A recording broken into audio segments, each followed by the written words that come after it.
పవిత్ర గౌడ. ఈ పేరును ఎవరూ అంత ఈజీగా మర్చిపోరు అని చెప్పటంలో సందేహం లేదు. ముఖ్యంగా పెళ్లైన వ్యక్తితో సంబంధం పెట్టుకోవడమే కాకుండా ఆ సంబంధాన్ని ప్రశ్నించిన వ్యక్తిని ఏకంగా భూమిమీద లేకుండా చేసిందని నెటిజన్స్ సైతం మండిపడుతున్నారు. హీరో దర్శన్తో ఉన్న రిలేషన్ కారణంగానే ఈ బంధాన్ని ప్రశ్నించిన అభిమాని రేణుకాస్వామిని దర్శన్తో కలిసి దాదాపు కొంతమంది బృందంతో రేణుకాస్వామిని అత్యంత చిత్రవధకు గురిచేసి హతమార్చిన వైనం అందరినీ ఉలిక్కిపడేలా చేసిందని చెప్పవచ్చు.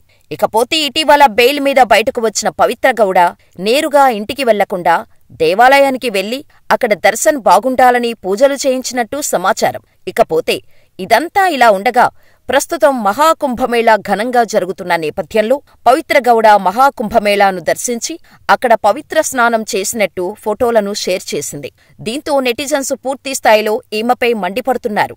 ప్రతి 144 సంవత్సరాలకి ఒక్కసారి వచ్చే మహాకుంభమేళా ప్రస్తుతం ప్రయాగ్రాజ్లో జరుగుతోంది.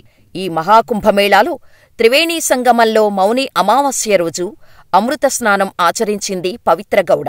ఇందుకు సంబంధించిన ఫోటోలను, వీడియోలను తన అధికారిక ఖాతా ద్వారా షేర్ చేస్తూ ఎంతో పవిత్రమైన మౌని అమావాస్య రోజు మహాకుంభమేళాలో స్నానమాచరించటాన్ని నేను ఆశీర్వాదంగా భావిస్తున్నాను. నెగటివ్ ఎనర్జీ నుండి నాకు స్వేచ్ఛ లభించిందని నమ్ముతున్నాను అంటూ కూడా తన పోస్టులో రాసుకుంది పవిత్ర గౌడ.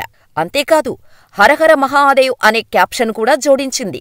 దీంతో కొద్ది క్షణాల్లోనే పవిత్ర గౌడ పెట్టిన పోస్టు, వీడియోలు చాలా వైరల్ అవ్వగా ఇది చూసిన సినీ అభిమానులు, నెటిజన్స్ ఈమెపై పూర్తిస్థాయిలో మండిపడుతున్నారు. ఒక కుటుంబాన్ని రోడ్డున పడేసి నువ్వు మాత్రం స్వేచ్ఛగా తిరుగుతున్నావా అంటూ ఈమెపై నెగటివ్ కామెంట్స్ ఇస్తూ రెచ్చిపోతున్నారు. పవిత్ర గౌడ వీటికి స్పందిస్తూ మరో పోస్టు కూడా పెట్టింది. ఈ పోస్టులో ఏముందనే విషయానికి వస్తే, అన్యాయానికి మతానికి మధ్య జరిగిన సంఘర్షణలో ఎప్పుడూ మతమే గెలుస్తోంది. నన్ను విమర్శిస్తూ బాధపెడుతున్న కొన్ని న్యూస్ ఛానల్స్, సోషల్ మీడియా సైట్స్కి చాలా పెద్ద ధన్యవాదాలు.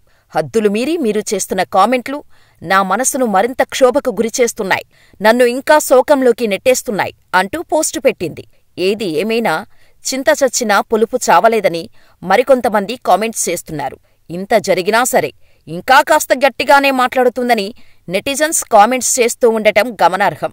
ఇక మరికొంతమంది చేసిన పాపాలు మహాస్నానం చేస్తే తొలగిపోతాయా అంటూ ఇంకాస్త గట్టిగానే కౌంటర్లిస్తున్నారు.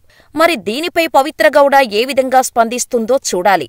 ఏది ఏమైనా క్షణికావేశంలో చేసిన తప్పులు జీవితాంతం వెంటాడుతాయనడంలో సందేహం లేదు అని చెప్పవచ్చు.